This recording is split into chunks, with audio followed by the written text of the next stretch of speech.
Estás escuchando Milenio 3 por Aluka Nanica. Hola, ya está aquí, somos Milenio 3. Hoy en nuestro primer aniversario, hoy cumplimos un año, 1 de junio, con el mejor equipo, Katia Rocha, Carmen Porter. Carmen Porter, buenas madrugadas. Buenas madrugadas, Iker. Carlos Barroso, este que os habla, vuestro amigo Iker Jiménez, y don Javier Rodríguez y el maestro Antonio Bravo. Es un placer cumplir con vosotros dos un año.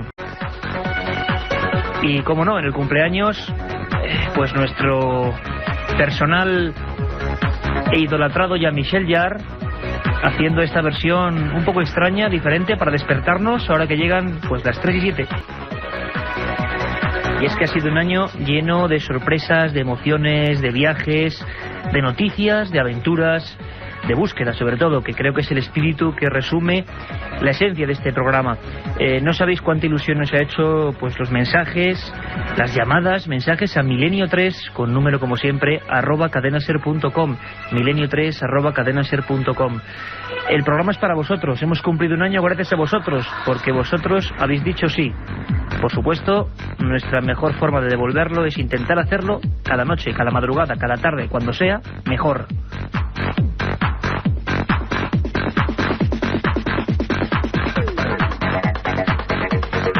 Y Carmen, yo creo que tenemos un menú apasionante y muy distinto, tan distinta como esta versión de Jean-Michel Jarre, totalmente discotequera, mediados de los 90, Oxígeno, en un recopilatorio que él llamó Vértigo.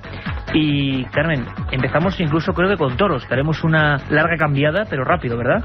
Lo bueno es que hemos empezado con ritmo este primer año de Milenio 3, que cumplimos un añito. Oye, felicidades, ¿eh? Igualmente, Iker, muchísimas felicidades. Empezaremos con toros, con las supersticiones, con los avisos de muerte que algunos han tenido. Y además historias apasionantes. No os olvidéis de cosas como subalternos que traían el malfarío, toreros que sabían que iban a morir en un día concreto y así ocurrió. Historias apasionantes de un mundo ancestral y mágico, el de los toros. Y lo tendremos aquí en Milenio 3. Las conspiraciones con Santiago Camacho. Esta vez nos hablará de Marte. ¿Qué conspiraciones hablará en el planeta rojo, Iker? Bueno, pues en el planeta rojo, Carmen, hay una historia por la que siempre nos preguntan a Milenio3 @cadenaser.com, lo repito. Y por cierto que ya está la línea abierta, esa vía de contacto cibernética, para que Carmen Porter luego hacia las 4 menos 10 más o menos lea vuestros comentarios, sugerencias. Pues fíjate, Carmen, que hemos recibido muchas cartas de amigos y mails hablando de la cara de Marte. ¿Qué es eso de la cara de Marte? ¿Qué hay de verdad y de mentira? Santi Camacho nos lo va a contar. Carlos Barroso, que es el más viajero del programa, que ya se ha ido a multitud de países en este año que cumplimos, hoy nos llevará a Haití. Ni más ni menos, Haití, el planeta, el universo, el pequeño microcosmos donde parece que viven los zombies. Ahí estará y ahí nos traerá, yo creo que, testimonios, sensaciones, historias que a muchos recuerdan películas. ¿Quién no se acuerda, por ejemplo, de La serpiente y el arco iris? Una historia donde se enterraba personas vivas, o personas vivas eran sepultadas bajo tierra, no lo sabemos bien. Nos lo cuenta Carlos Barroso en sus viajes, ¿cómo no? Y noticias de nuestro país interesantes, crónicas desde Argentina. Algo está pasando allí también desde Barcelona. Al parecer se han descubierto restos de un ejército prehistórico que sufrió una batalla. Bueno, Barcelona, Argentina, el mundo de los toros, Haití, el área 51, perdón, la cara de Marte, el área 51 será la próxima semana, la cara de Marte, la cara de Sidonia, que decían, un abanico distinto, por supuesto con libros, con fechas importantes de la Feria del Libro, donde estaremos todos los amigos de Milenio 3. Bueno, pues un montón de cosas apasionantes, es nuestra propuesta. Cumplimos un año, estamos francamente emocionados, como lo digo, gracias a vosotros. Una madrugada más, empieza una nueva temporada, esperamos vuestra fidelidad, haremos todo lo posible, buscar para vosotros. Gracias. Un viaje en busca del misterio. Milenio 3, en la SER.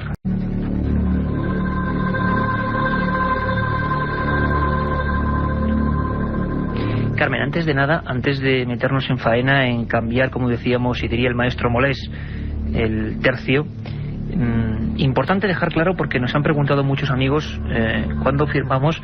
Hemos dejado claro en la web amiga de este programa, en www.ikerjimenez.com, así como suena, ikerjimenez.com, la web donde tenéis además los programas de Milenio 3 con el permiso, por supuesto, de la cadena SER para ser descargados y escuchados por Internet.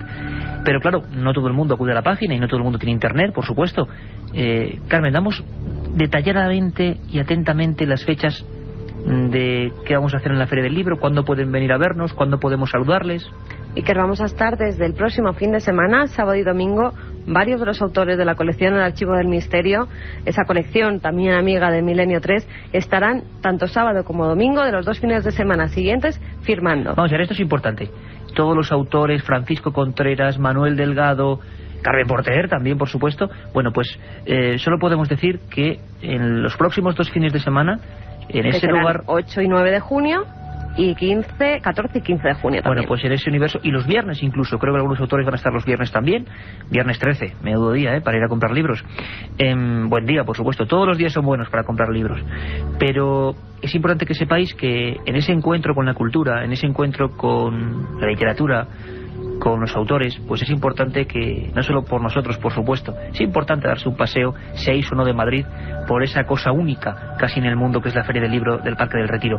Pero bueno, pues los 2 fines de semana, día que vayáis, os vais a encontrar alguno. Vamos a detallar, Carmen, cuándo firmas tú tus obras, La Sábana Santa y Misterios de la Iglesia. Pues yo estaré el sábado 14 de junio a partir de las 6 de la tarde en la caseta número 87. O sea que todos aquellos amigos que se quieran acercar, pues estaré encantada de darles un besazo muy fuerte y por supuesto dedicarles mis obras si quieren. Y tú, Iker, estarás el sábado 8 de junio por la tarde en la caseta 87 también, y el sábado 14 y el domingo 15, el sábado 14 en la librería Salamanca en la caseta 367, apuntarlo bien, 367, y el domingo 15 de junio en la caseta 47.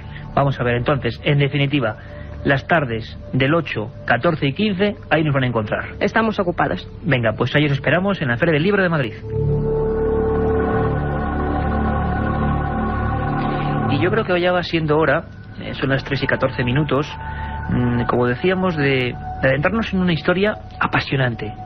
Yo creo que, Antonio, si te parece, cambiamos, como decíamos antes, el tercio y escuchamos a ese maestro de la guitarra que es Manolo Sanlúcar para intentar, bueno, pues meternos en un ambiente que os va a sorprender.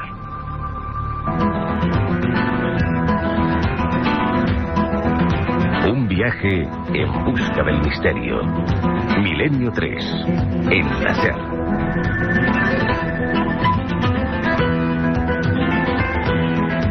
Y nos ha sorprendido gratamente un reportaje aparecido en la revista Más Allá del excelente escritor Joaquín Albaicín, un hombre que sabe mucho del mundo del toro, que ha escrito libros fantásticos como Gitanos en el Ruedo o Diario de un Paulista, dedicado a ese monstruo del toreo, Rafael de Paula. Y ha hecho un reportaje, sin embargo, que se separa un poco de las corrientes más ortodoxas, pero que entra de lleno en la temática también de este programa, que es el misterio, los presagios de muerte, las cosas que ocurren de vez en cuando y se transmiten en un universo tan ancestral, tan maravilloso, tan cerrado en sí mismo, como es el de los toros. Toreros que adivinan su óbito, personas que sienten extrañas sensaciones justo en la tarde en que son corneados, subalternos dotados, vamos a llamarlo, de cierto gafe o de cierto sentido trágico, y que están siempre presentes en algunas malas tardes, o por ejemplo misteriosos personajes que aparecían en algunas barreras y que sobre todo obsesionaban a maestros de la talla de Manolete. Don Joaquín Albaicín, buenas madrugadas, ¿cómo estás, compañero? Hola, buenas noches, encantado de hablar contigo. Pues encantados nosotros, un reportaje sensacional donde desgranas un sinfín de cosas que yo creo que no son nada conocidas y que, bueno, que nos demuestran que hay un mundo ancestral con cierto atavismo, ¿no? Ciertos condimentos lógicos primitivos donde intervienen, por supuesto, historias de lo sobrenatural. Imagino que te has encontrado en tu investigar sobre este asunto un sinfín de historias. Hablas de presagios de muerte en el ruedo. Joaquín, ¿podrías explicarnos por qué has titulado así este reportaje? Bueno, sí, estos son un conjunto de historias que yo, pues, llegaron a mi conocimiento, sobre todo un poco por el ambiente familiar, que las escuché de niño, y después pues a través de toreros con los que tengo amistad, o gente relacionada con el mundo de los toros que me las ha contado, ¿no? Y bueno, es curioso, no solo en el mundo de los toros, sino creo que en la vida de cada uno, cada vez que acontece algo verdaderamente relevante, si uno se pone a pensar, a escrutar un poco el pasado más reciente, pues se topa con símbolos, con palabras, con cosas que se debieron hacer pero no se hicieron, que de alguna manera prefiguraban ese acontecimiento, ese desenlace que iba a suceder después. Lo que sucede es que en estas cosas repara uno un poco a toro pasado, ¿no? Nunca mejor dicho. Claro, y en el mundo de los toros, además, que bueno, que no es un arte que pertenezca en propiedad al mundo moderno, sino que pertenece al mundo tradicional y por lo tanto es un arte en el que el ritual tiene un componente importantísimo. Pues en todo marco ritual, siempre que se deja de incumplir uno de los pasos prescritos, pues se crea cierta sensación de desasosiego, ¿no? Luego, además, si tenemos en cuenta que es un arte en el que aquellos que lo practican se juegan la vida, pues es normal que todo el mundo se aferre a instintos de seguridad que van más allá de lo lógico, ¿no? Adornas el reportaje con fotografías maravillosas y hablas de algunos grandes de toda la historia del toreo. Uno que es aficionado, al menos un poquito, ¿no? Intenta aprender de ese ambiente, como decimos, ancestral, ritual, mágico, sin duda, del toreo. Pues ha ido a hablar mucho, por supuesto no lo vimos ni tú ni yo, de Joselito, uno de los grandes toreros de la historia que falleció en Talavera de la Reina al comenzar la década de los 20. Hay ciertos presagios en esta historia, tú lo utilizas como, digamos, entrante en el reportaje. ¿Qué ocurrió, Joaquín? Sí, bueno, el protagonista de esta parte del reportaje es más que Joselito, Blanquet, que fue su peón de brega y era uno de los peones pues más importantes de su tiempo. Y que se convertirá, como decíamos, en un habitual de las tragedias. Ahora nos lo vas a contar, ¿no? Sí, de alguna manera, porque Joselito lo llevaba siempre en su cuadrilla y parece ser que bueno, el mismo día en que José toreaba en Talavera, estando en el patio de cuadrilla, ya a punto de salir a la plaza, pues Blanquet le comentó a Enrique el Almendro, primo de Joselito, que también banderilleaba con él, y le comentó, qué raro, estoy oliendo a cera, ¿no? Estoy oliendo a cera. O sea, algo mortuorio, ¿no? Algo que le recordaba algo, desde luego, relacionado con la muerte, quizás. Exacto, y parece ser que en toda la tarde, pues ese olor no se desprendió de su persona, y bueno, esa fue la tarde en que Joselito murió en Talavera, ¿no? Pero bueno, esto podría ser algo anecdótico si no fuese porque 2 o 3 años después, Blanquet iba en la cuadrilla de Manuel Granero, la tarde en que poca pena le corneó de muerte en Madrid, y justamente también antes de salir al ruedo en el patio de cuadrillas, Blanquet volvió a sentir ese mismo olor y se lo comentó a otro banderillero, estoy oliendo a cera, y claro, decía, esto en mí es muy peligroso, porque la última vez que olía a cera murió José, ¿no? Precisamente esa tarde pues murió también Granero, y bueno, a cuento de ello pues ya Blanquet se quedó bastante sugestionado, y porque él interpretaba aquel olor como el olor de la muerte. El olor de la muerte, Joaquín, pero además la cornada de Granero, que no fue una cornada cualquiera, ¿verdad? Que aquí en el Museo de Cera de Madrid la hemos recordado muchas veces porque es una de las muertes más espantosas de la historia del toreo, ¿no? Sí, fue una cornada especialmente cruel, porque bueno, fue corneado varias veces en el suelo y finalmente el pitón le entró por uno de los ojos, ¿no? Así que prácticamente lo destrozó. Y además, bueno, se dice que Blanquet incluso olió a cera, volvió a oler la muerte el día de su propio óbito, ¿no? Porque él ya se había retirado de la fiesta, sugestionado por esto que le había sucedido, pues él ya se dedicó a otras actividades, o se buscó otro medio de ganarse la vida, hasta que Ignacio Sánchez Mejías, el cuñado de Joselito, le convenció de que volviese a los ruedos enrolado en su cuadrilla. Y bueno, torearon una tarde en Sevilla. Esa tarde Blanquet volvió a oler a cera, pero bueno, no sucedió nada, no aconteció ninguna tragedia en el ruedo, y bueno, se estaban ya cambiando en el tren que le llevaba a Guadalajara para torear en su siguiente compromiso, y claro, un compañero de cuadrilla le dijo medio en broma, dice, ¿ves cómo no iba a pasar nada? Si es que tú ya eres tú quien se sugestiona con estas cosas. Y en ese momento Blanquet empezó a decir otra vez que olía a cera, y fue él quien cayó en el suelo muerto, redondo, con un colapso. Es decir, que olió su propia muerte de alguna manera también. Ese día la cera pues era para él, no para su matador.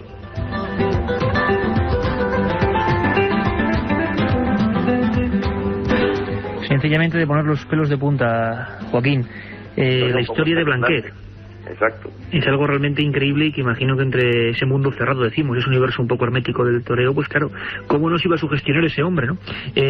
Los toreros son hombres de tradiciones, de supersticiones, pero yo de verdad pocas veces me he sorprendido tanto como periodista, como investigador, con una historia digna de novela, realmente increíble, y que relaciona pues ni más ni menos que, bueno, al hombre que marcó una época, lo decíamos antes, ¿no? Manolete, que muere en la plaza de Linares en un mes de agosto trágico para el mundo de los toros, pero muy poca gente sabía pues su obsesión con otro extraño personaje, ¿verdad, Joaquín?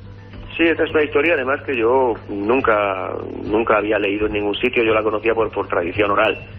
Y sí parece ser que en su última temporada, la de 1947, cuando volvió de México y cuando ya Manolete pensaba pues retirarse al cabo de unos pocos festejos, pues parece ser que empezó a obsesionarse por la presencia siempre en el tendido del 10 de un espectador al que él no conocía de nada, y esto era lo más llamativo, que él estaba obsesionado porque decía, bueno, ¿por qué me fijo yo en esta persona, no? Porque plaza a la que iba, plaza en la que veía a ese hombre sentado ocupando la misma localidad, era una persona además que, bueno, que no tenía ningún rasgo en especial por el que se destacara, nada que invitara a posar la mirada en él. Era un hombre de aspecto vulgar, vestido de una manera vulgar. Lo que diríamos todos, un tipo normal. Exactamente, un hombre vulgar y corriente a más no poder, ¿no? Y bueno, lo único que podía llamar la atención en todo caso era que siempre ocupase una localidad tan cara, una persona pues que tampoco por su aspecto parecía un hombre pudiente, ¿no? Y bueno, Manolete incluso preguntó a los miembros de su cuadrilla, preguntó a su apoderado, a la gente de su entorno, oye, ¿sabéis alguien quién es este hombre? Porque este toreo en Santander y está en Santander, toreo en Vitoria y está en Vitoria, toreo en Barcelona y está en Barcelona. Y la verdad nadie le conocía. Incluso había una circunstancia muy extraña, que era en cuanto doblaba el sexto toro, en cuanto moría el último toro, se volvía Manolete hacia el tendido, hacia la localidad que ocupaba este hombre, y él ya no estaba allí. Es decir, parecía como si hubiera sido la primera persona en marcharse de la plaza. Entonces él pues parece ser que se obsesionó bastante con esta persona, y luego bueno, hay una historia en cierto modo relacionada que tiene que ver con su última tarde, la tarde de Linares. De Linares. Luis Miguel Dominguín dejó unas notas manuscritas en las que hablaba de un individuo que estaba aquella tarde en la plaza y que de alguna manera recuerda un poco a este personaje, porque bueno, en aquel momento había un sector del público que intentaba un poco azuzar a Luis Miguel contra Manolete, intentando despertar una cierta competencia. Entonces vio a un hombre que insultaba a Manolete de una forma feroz, brutal. Y bueno, Luis Miguel se fijó en esa persona. Además era un hombre que hacía unos aspavientos muy aparentes, era un hombre que no podía pasar desapercibido. Y bueno, pues cuando cogió el toro Manolete, lo llevaron a la enfermería. Bueno, vio a esa misma persona ya no atacando a Manolete, sino atacándole a él, culpándole con ese afán suyo de enfrentarse con Manolete, haber sido el culpable de la cornada, ¿no? Era la misma persona. Al cabo de las horas, cuando Manolete ya expiró en la enfermería de la plaza, ese mismo hombre entró y se echó a llorar sobre el cadáver, y curiosamente Luis Miguel preguntó a varios amigos suyos que estaban sentados junto a él y nadie le recordaba, ¿no? Luis Miguel dijo textualmente que de alguna manera creía que ese hombre era una especie de encarnación o de visión de la muerte, ¿no?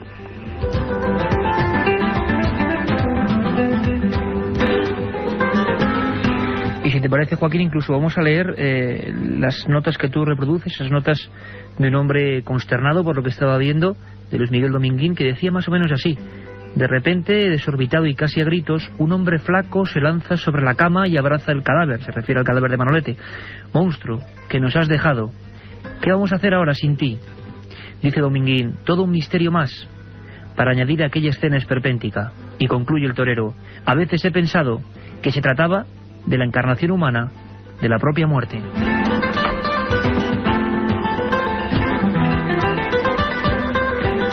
Un mundo apasionante y en el que seguiremos indagando con Joaquín Albaicín. Nos has dejado francamente impresionados. Fenomenal trabajo, compañeros. Sabemos que hay un montón de documentación más, que en este mundo del ruedo, de la sangre, del ritual del toreo, es escarbar un poco y encontrar un sinfín de misterios.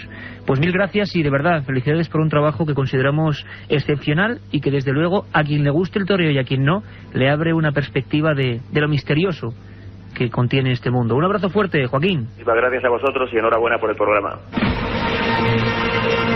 Un viaje en busca del misterio. Milenio 3, en la SER.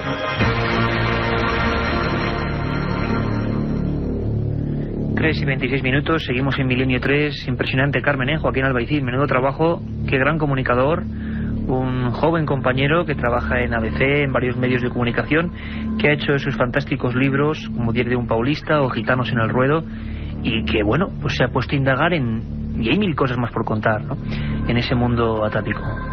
Da hasta un poco de carne de gallina ese. ¿Quién sería, Carmen, ese hombre de traje gris con sombrero que obsesiona a Manolete? ¿Sería eso propiamente? ¿Tú qué crees? Cualquiera sabe, Iker. Yo estoy segura de que Manolete veía algo, pero no sabemos si era cosa de su mente o de verdad ese ser, ese hombre, estaba ahí. Pues quien sí está ahí es Santiago Camacho.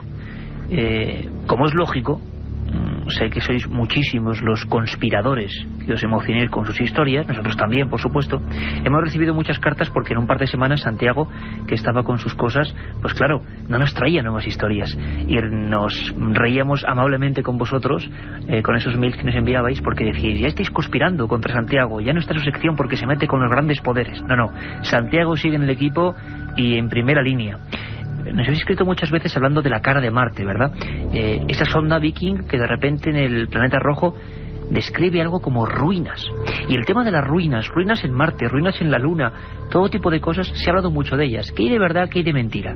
¿Qué hay de conspiración? ¿Qué hay de añadidura humana? ¿Lo descubrimos con Santiago Camacho? Vamos allá.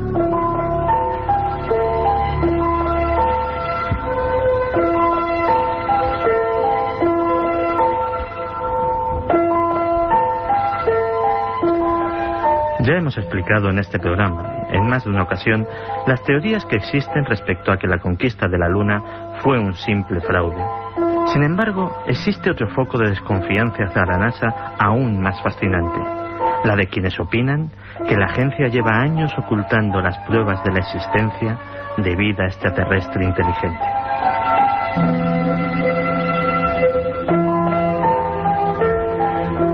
Estas teorías experimentaron un renovado impulso en el verano de 1996, cuando se anunció por parte de la agencia el descubrimiento en la Antártida de un meteorito que contenía microbios fósiles, un meteorito procedente de Marte.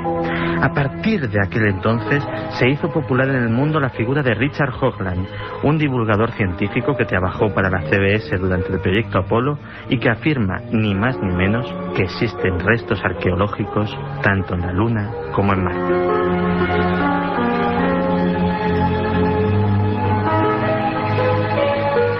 A mediados de los 80, Hoagland, junto con un equipo de técnicos y expertos, investigó en profundidad la llamada cara de Marte, una gigantesca estructura pétrea asombrosamente similar a un rostro humano que descansa sobre la superficie del planeta rojo. Llegaron a la conclusión de que era artificial.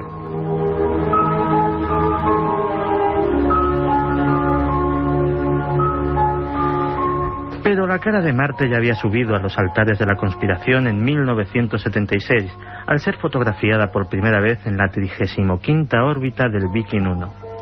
Descubierta por los analistas de imagen Vincent Di Pietro y Gregory Molenar, su principal defensor ha sido realmente Hoagland, quien es conocido ya desde hace tiempo con el sobrenombre de El Hombre de la Cara.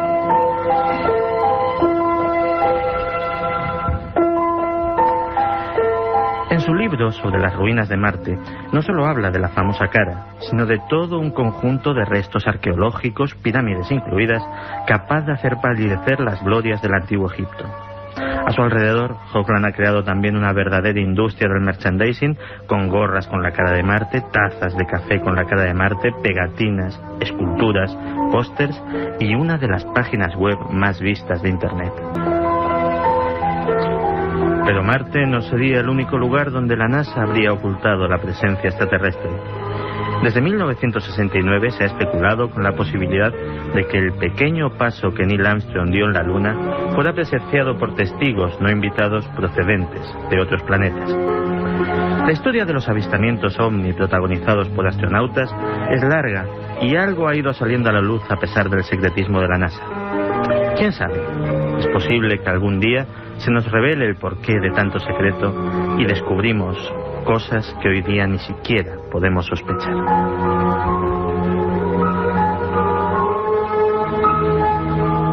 Un viaje en busca del misterio. Milenio 3, en la SER. Estamos de aniversario, aunque ya se ha pasado. Empezamos un 1 de junio, un 1 de junio del 2002. Hoy estamos a día 2, ni más ni menos. Y además de el nacimiento de Milenio 3, siendo un poco así presumidos, en broma por supuesto, pasaron muchas más cosas en este gran disco duro, que es la historia del hombre. Tal día como hoy, en 1605, aparece la primera edición del ingenioso hidalgo Don Quijote de la Mancha. Unos años más tarde, en 1875, el logopeda escocés Alexander Graham Bell inventa un micrófono de membrana para su teléfono. 1908, una Real Orden prohíbe la actuación de las mujeres en la lidia de toros. Hoy hemos hablado de toros, Iker. Era de rigor ponerlo. 1909, primer vuelo en aeroplano con pasajeros. Lo realizó el aviador francés Louis Blériot, con 2 personas a bordo. Ya en 1957, más de 2.000 científicos de todo el mundo, encabezados por el físico y premio Nobel estadounidense Linus Pauling, piden la suspensión de las pruebas. Desde luego que no lo consiguieron, eso de limitar las armas atómicas. Pasaron más cosas en 1966, Carmen. La sonda lunar Surveyor 1 de Estados Unidos aluniza después de un vuelo de 3 días. En 1967, el periódico Informaciones publica que en San José de Valderas, cerca del restaurante La Ponderosa, más de 20 personas afirmaron haber visto una bola de fuego que recorrió varias veces la zona, volando muy bajo y que acabó posándose a unos 50 metros de ellos usando una especie de patas de trípode. En el suelo quedaron unas huellas y una zona bastante grande del suelo, como si hubiera sido sometida a una gran temperatura. 1973. El Lute es detenido en el barrio de Juan 23, en Sevilla, con su hermano, el Toto. Y ya en 1989, biólogos italianos encuentran un nuevo y sencillo mecanismo para crear animales transgénicos en laboratorio. Un sinfín de cosas, un 2 de junio. Entre ellas, una historia apasionante, año 67, el ovni de San José de Valderas, aquí al ladito, cuando esa zona de Madrid era, pues, campo casi desolado, en los castillos del Marqués de Valderas. Os preguntéis mucho por esa historia de Humo y los ovnis de Alcorcón y de Aluche.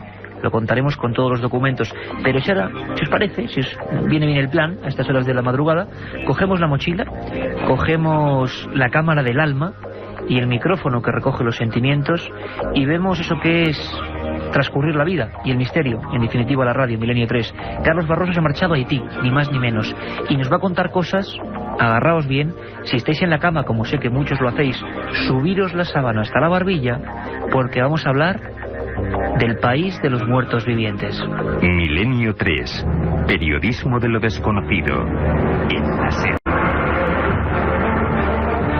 Haití se encuentra en la parte occidental de la isla española, el lugar descubierto por Cristóbal Colón el 12 de octubre de 1492. En 1697 España cedió a Francia ese territorio formado por cadenas montañosas y llanuras en el centro, que se abren hacia el mar protegidas de los vientos alisios por numerosas elevaciones. El café es su principal producto de exportación. El territorio está fuertemente desforestado y la erosión es uno de los grandes problemas que amenazan el terreno. Con una población mayoritariamente rural y con pocos recursos energéticos, la madera es una de las principales fuentes de calor, lo que provoca un aumento de la tala de árboles. La mayor parte de la población, más del 90%, desciende de africanos. Pero Haití es un país donde lo oficial no casa mucho con lo que la población lleva a la práctica. 2 asuntos pueden servir como ejemplos. El idioma oficial es el francés, pero la mayoría habla el creol, una lengua que mezcla el inglés, el español y el francés antiguo con elementos africanos. La religión oficial es el catolicismo, pero la práctica del vudú está muy extendida. Es este uno de los aspectos más oscuros que perviven en un país que hace relativamente poco tiempo, en 1995, accedió a un sistema democrático después de haber vivido dictaduras y golpes militares. El vudú evoca en Haití un mundo de misterios y rituales en los que se mezcla de manera siniestra la creencia cristiana con antiguas prácticas africanas. Un mundo en el que la magia negra, los cánticos, los bailes y el sonido de los tambores se mezclan en una interminable muestra de irracionalidad. Los Hungan, o brujos que dominan las técnicas del vudú, son los encargados de planificar los rituales. Ellos ofrecen sacrificios de animales, fabrican las muñecas de trapo en las que se clavan alfileres para provocar el dolor a la persona que representan, y dominan las técnicas de zombificación, con las que controlan totalmente la voluntad de las personas sometidas. Esto se consigue gracias a un compuesto llamado polvo zombie, elaborado a base de plantas, huesos humanos, tarántulas, sapos venenosos, gusanos y una toxina que se encuentra en el pez globo, un veneno muy potente que genera este animal en los ovarios de las hembras. Solo con inhalar este polvo se pasa de la vida a la muerte y después de la muerte a la vida de forma progresiva. La zombificación, algo insólito e inexplicable para la ciencia, es un hecho todavía hoy en el país. Bien, es verdad que antaño la existencia de los muertos en vida estaba más extendida, pero los casos constatados son relativamente recientes. En 1962, Clarivius Narcís comenzó a sentirse mal de manera inexplicable.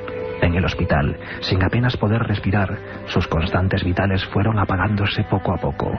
Clarivius pudo oír cómo los médicos daban el pésame a su hermana que le acompañaba, cómo le cubrían con una sábana, cómo le introducían en el ataúd mientras sus familiares lloraban, y sobre todo, cómo la tierra caía sobre la tapa de su ataúd.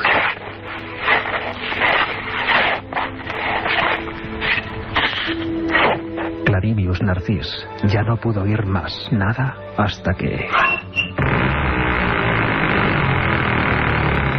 se descubrió de pie junto a su tumba en un estado parecido al trance.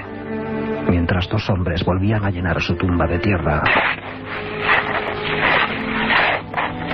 otro le ataba las manos y le conducía a una granja donde pasó a formar parte de los esclavos que trabajaban en ese lugar. Así permaneció durante 2 años, hasta que su amo dejó de administrarle narcóticos, lo que le hizo regresar a la realidad junto con todos los demás zombies.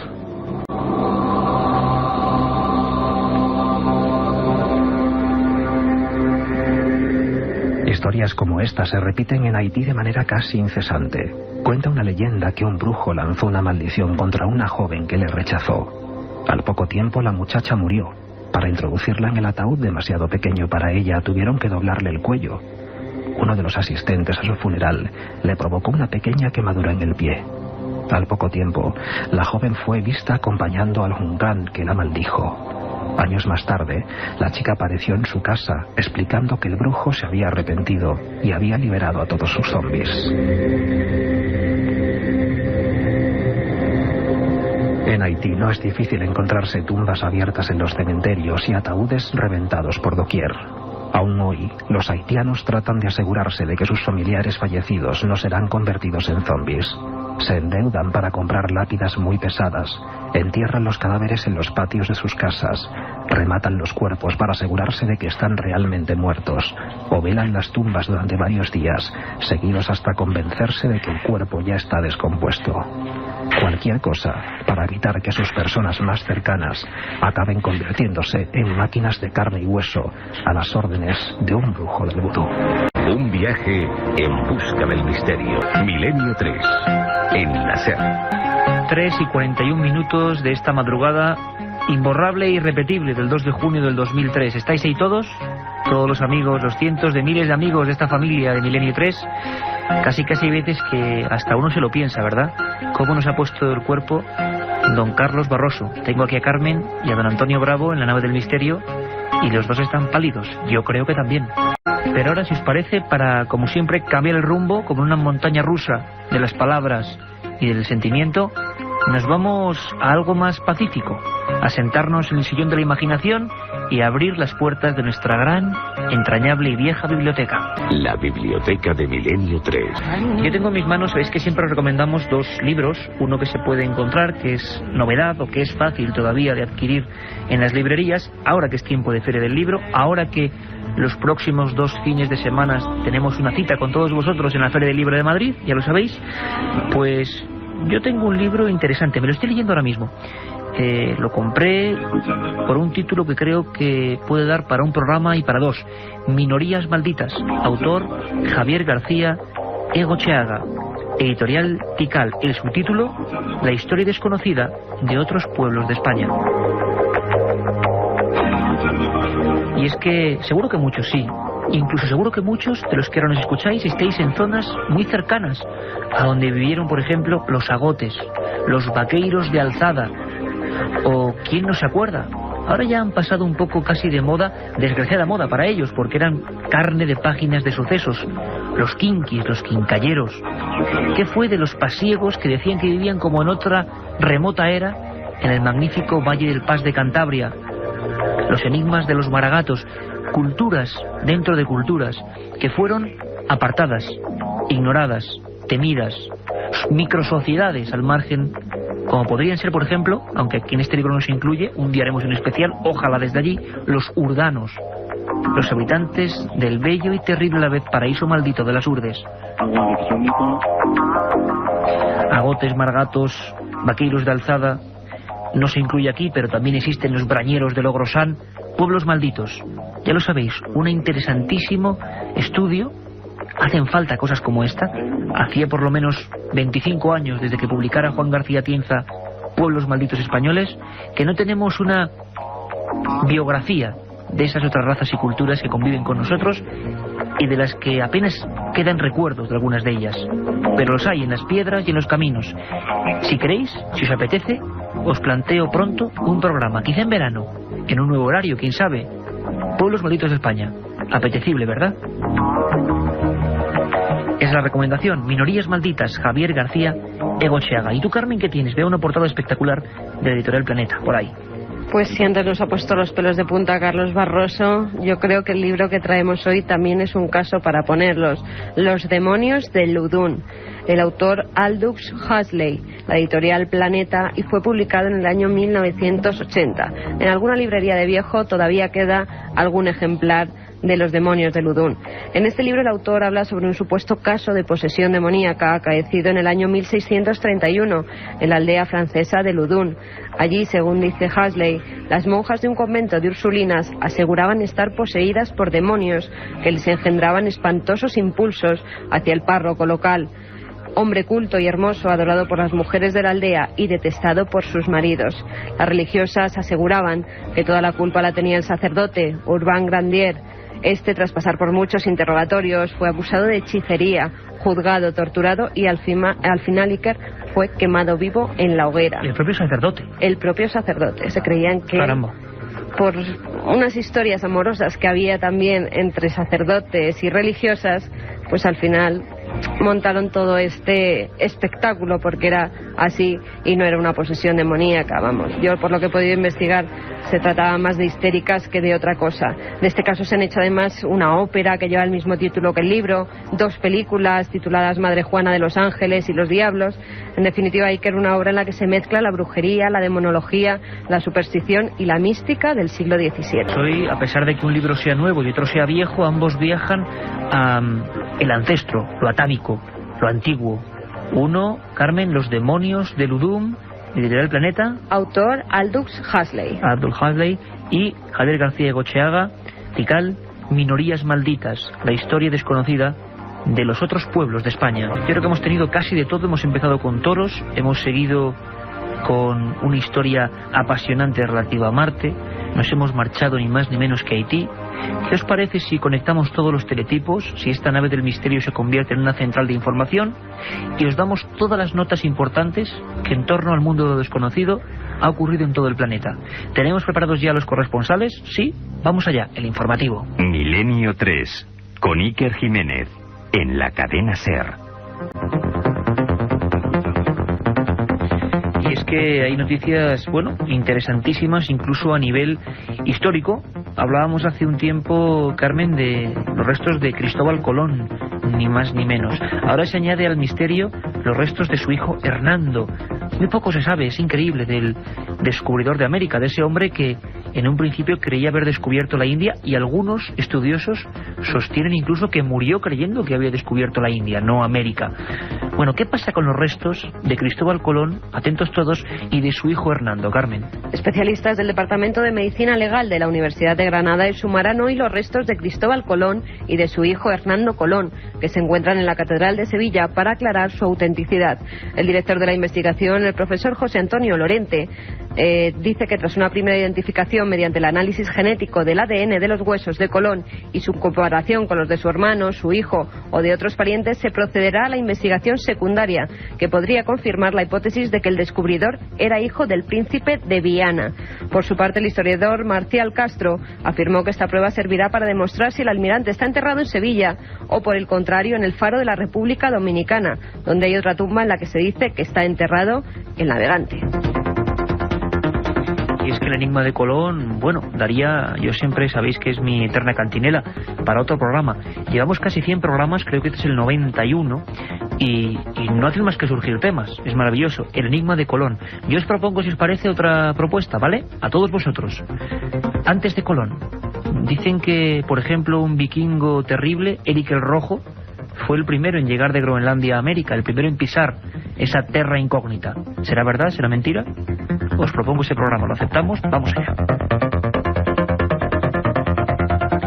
Pero hay noticias, y noticias bien contrastadas, con corresponsales de la cadena SER desde el lugar de los hechos, como va a ocurrir ahora, que nos dejan un poco consternados, ¿no? A veces la realidad supera cualquier ficción.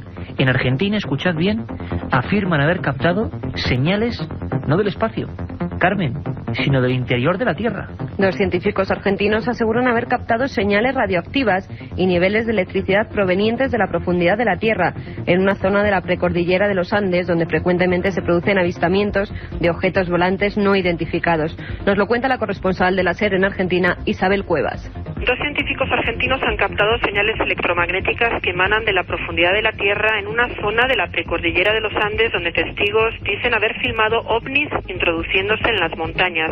Omar Gese y Jorge Milstein consideran que las microondas registradas a cerca de 3.000 metros de altura, cerca del Nevado de Cachi, en el noroeste argentino, no son originadas por causas naturales, sino por tecnología que escapa al conocimiento humano. Gese ha indicado que una de las hipótesis es que en esa zona haya una boca de entrada de aeronaves a una suerte de ciudadela intraterrena, a la cual también se puede acceder desde otros países andinos como Perú y Ecuador. Más allá de la parte turística, y que ya se ha transformado en un lugar donde mucha gente quiere ir a ver lucecitas y demás, el fenómeno está presente en el lugar desde hace miles de años.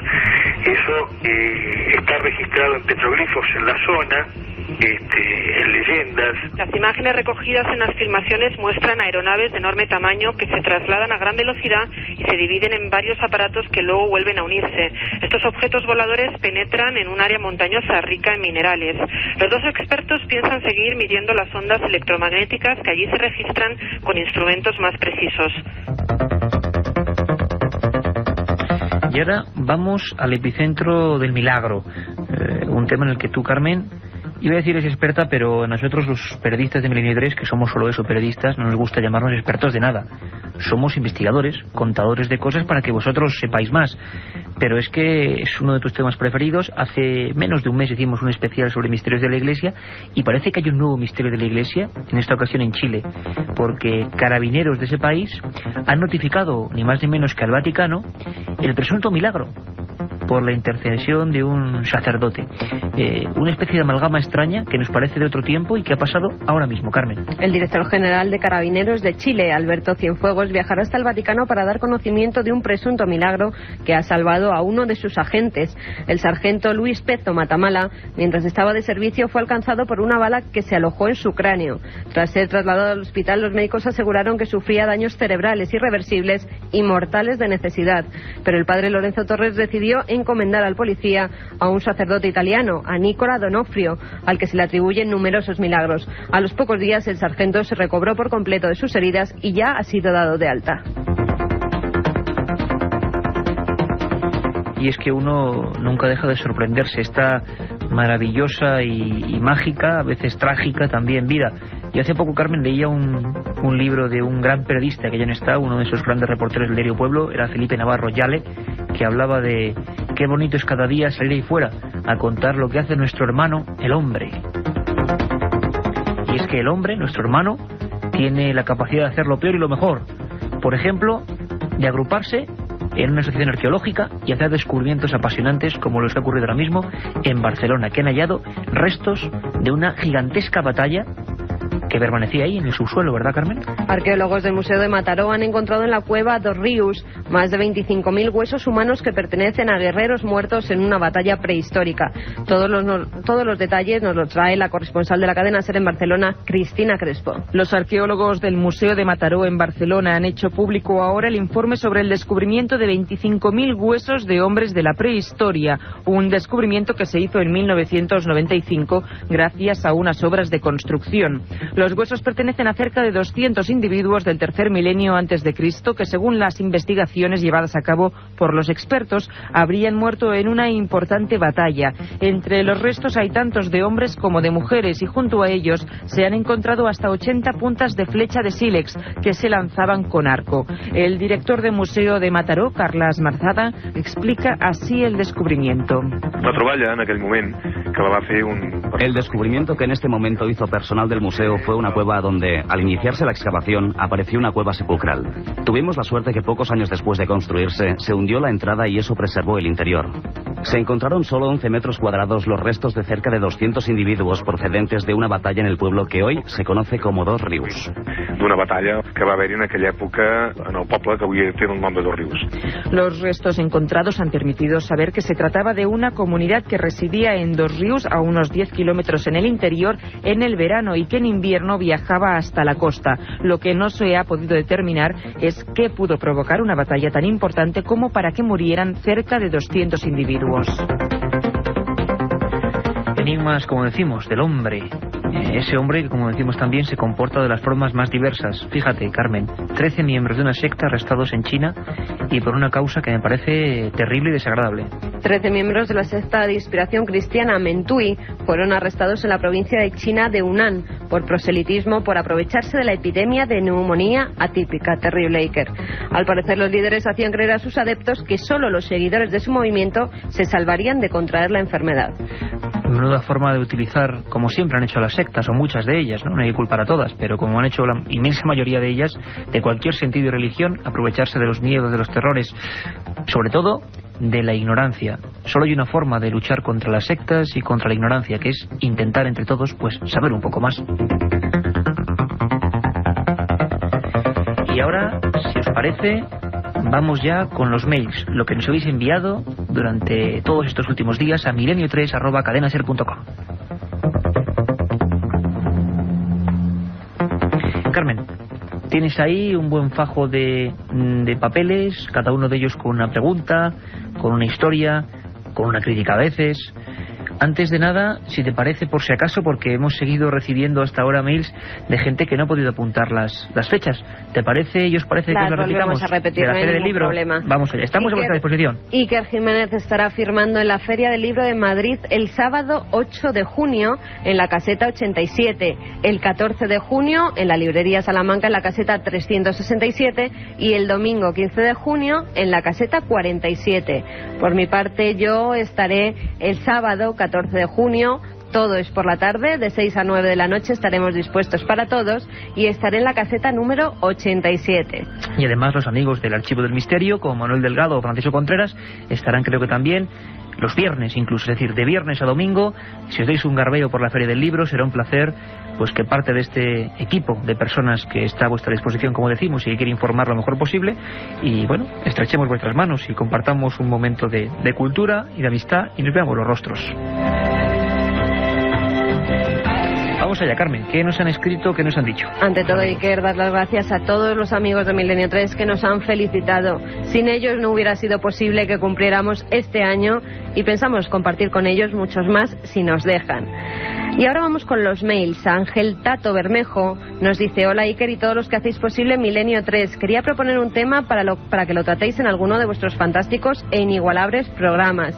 Este no es otro que el controvertido y nunca bien aclarado tema de viajar en el tiempo. Viajar en el tiempo. Mira, hace bien poco, compañero, ha salido una noticia que publicó creo que el Time incluso, eso le dio un carácter, ¿no?, de importancia, y era una especie de leyenda urbana moderna de un jugador de bolsa que estaba haciéndose absolutamente rico, que le investigaron porque era imposible que ganase tanto y afirmó haber venido del futuro.